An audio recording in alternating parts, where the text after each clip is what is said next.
Global Jungle.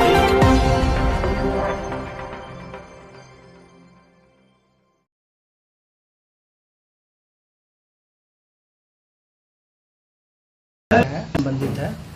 जैसा यह विदित है आप लोगों के बीच की जून में इस थाने का उद्घाटन किया गया था।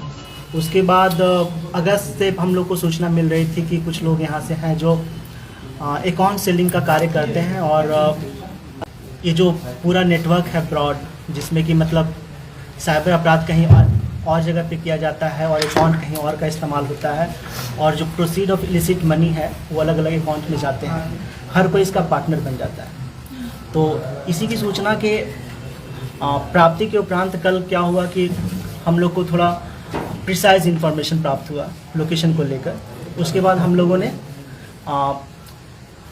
रंगभूमि मैदान के पास हम लोगों ने छापेमारी किया। छापेमारी के दौरान एक I-20 वाहन था वाइट कलर का, जिसमें 7 लोग सवार थे। उन 7 लोगों को जब रोका गया तो ये लोग फिर भागने की कोशिश करने लगे जब पुलिस को देखे तो। उसके बाद रुकवाने के उपरांत क्या हुआ कि जब हम लोगों ने बारी बारी से इन लोगों से पूछताछ किया तो उस बीच में क्या हुआ कि इन लोग का जो रिप्लाई था वो सेटिस्फैक्ट्री नहीं था और रिप्लाई सेटिस्फैक्ट्री भी नहीं था। और उसके बाद एक व्यक्ति जो है अपने मोबाइल में छेड़छाड़ भी करने लगे थे। इसके बाद हम लोगों ने जब और सीरियस होकर इसका बारी बारी से जब मोबाइल चेक किया तो हमें प्राप्त हुआ हम लोगों की इन लोगों के पास बहुत सारे अवैध चीज़ें हैं। किसी का अकाउंट नंबर है, किसी को पैसा का लेन देन का वो है स्क्रीनशॉट है और अकाउंट ओपन करवा रहे हैं रेगुलर बेसिस पे। जब इन लोगों से पूछा कि आपकी आय की स्रोत क्या है तो ये लोग कोई सेटिस्फैक्ट्री आंसर नहीं दे पाए। किसी का भी कोई जो होता है कि एक मतलब 30,000 40,000 जो सैलरी हो किसी का, वैसा किसी का नहीं। तो उसके बाद हम लोगों ने और पूछताछ किया और उसके बाद फिर हम लोग इन लोग का मोबाइल सीज किए और इन लोग के पास जो डॉक्यूमेंट प्राप्त हुआ उसका जब्ती सूची बनाए। उसके बाद फिर हम लोगों ने केस लॉन्च किया और उसके बाद आप लोग के सामने विधिवत प्रस्तुत हुआ है। इनके पास से मेनली मोबाइल जब्त हुआ है, इनके ATM है, इसके पैन कार्ड है कुछ व्यक्ति के और आधार कार्ड है। एक व्यक्ति का लैपटॉप भी जब्त हुआ है, एक का मंत्रा का वो जो फिंगर जो स्कैन करता है वो है।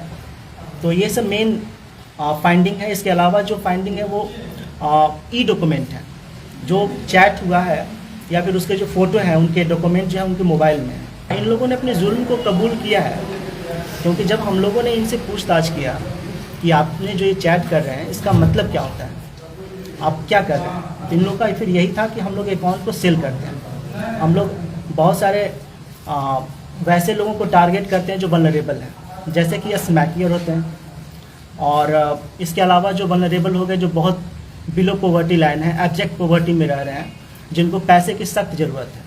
तो वैसे वल्नरेबल लोगों को ये लोग ल्योर करते हैं और उनको फंसाकर अपने झांसे में लेकर पैसा देते हैं। जैसे मान लीजिए कि अगर किसी का डिजिटल पेमेंट बैंक से अगर खाता खुलवाया है तो उसको 2 से 3 हज़ार देंगे और अगर सेविंग अकाउंट है प्रॉपर जो शेड्यूल्ड बैंक है अगर उस तरह का है तब 8 से 10 हज़ार देते हैं। उसके अलावा इन लोग का कट ये भी होता है कि जो अकाउंट में पैसा आ रहा है उसके कॉरस्पॉन्डिंग अगर हैवी ट्रांजैक्शन होता है तो उसमें परसेंटेज कट मिलता है लोग। आपराधिक पृष्ठभूमि इस संदर्भ में है कि नालंदा में भी एक केस दर्ज हुआ है जिसमें राहुल का नाम आया था, छोटू का आया था और इनके मोबाइल में एक व्यक्ति का जो जिक्र आया है जिससे मतलब ये ब्लू डार्ट के थ्रू ये लोग भेजते थे अकाउंट, उसमें एक रोशन नाम का व्यक्ति है जो नालंदा में एक केस में वांछित है, फरार चल रहा है। अमित नाम का भी एक नालंदा का व्यक्ति वो भी फरार चल रहा है। तो इस तरह से लिंकेज हैं।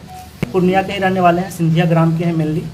हम लोग अभी 7 लोगों के खिलाफ ही कार्रवाई कर रहे हैं, वो अभी अंडर प्रोसेस हैं। किस तरह से ये लोग काम कर रहे थे? ये लोग अकाउंट को सेल करते हैं मेनली।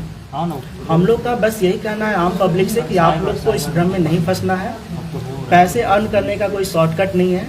आपको हार्डकोर मेहनती इंसान बनना पड़ेगा और मेहनत कश होना पड़ेगा, तभी आप एक अच्छी संपत्ति अर्जित कर सकते हैं जो लीगली वैध है। कितने दिनों से ये लोग फ्रॉड कर रहे थे? लगभग 1.5 से 2 साल से ज्ञात है। ये आगे भी जा सकता है, ये कहना बहुत मुश्किल है कि कब से ये कर पा रहे थे। इसका कब पटना से है, ये रांची के भी इनका मूवमेंट है। इसके अतिरिक्त इनका नॉर्थ ईस्ट के स्टेट से भी हैं। अलग अलग जिलों ये लोग हाँ। कबूल किए नहीं, नॉर्थ ईस्ट स्टेट के अलग अलग राज्यों से लोग आते हैं, इन लोग के संसर्ग में हैं। इसके अलावा आपके पटना से हैं, नालंदा से हैं, इसके अलावा आपको रांची से, झारखंड से हैं, जामताड़ा से हैं। ये लोग, अंतर्राज्यीय गिरोह है। हाँ, ये अंतर्राज्यीय गिरोह है और ये वेल कनेक्टेड है। जो साइबर का जो अपराध है उसमें, उस नेटवर्क में पूरी तरह से कनेक्टेड है। इन लोगों के द्वारा नाम का खुलासा किया गया। इनके मोबाइल नंबर से जब्त जो दस्तावेज हैं उनके अवलोकन से भी ज्ञात हुआ है बहुत सारी चीज़ें, जो आने वाले दिनों में अनुसंधान के क्रम में उजागर होगा। आकलन कर पाना बहुत मुश्किल है, क्योंकि इन लोगों ने, अगर आप डिटेल में जाएंगे तो हम लोग लगभग 300 से 400 अकाउंट को इन लोगों ने टारगेट किया होगा, प्रोवाइड किया होगा। तो अगर आप उस कंसर्न में देखेंगे, अगर ऑन एंड एवरेज कितना पैसा भी आता हो, तो आपको एक अच्छी खासी अमाउंट है, करोड़ में जाएगा ये। करोड़ में। हाँ, करोड़ से कम नहीं होगा।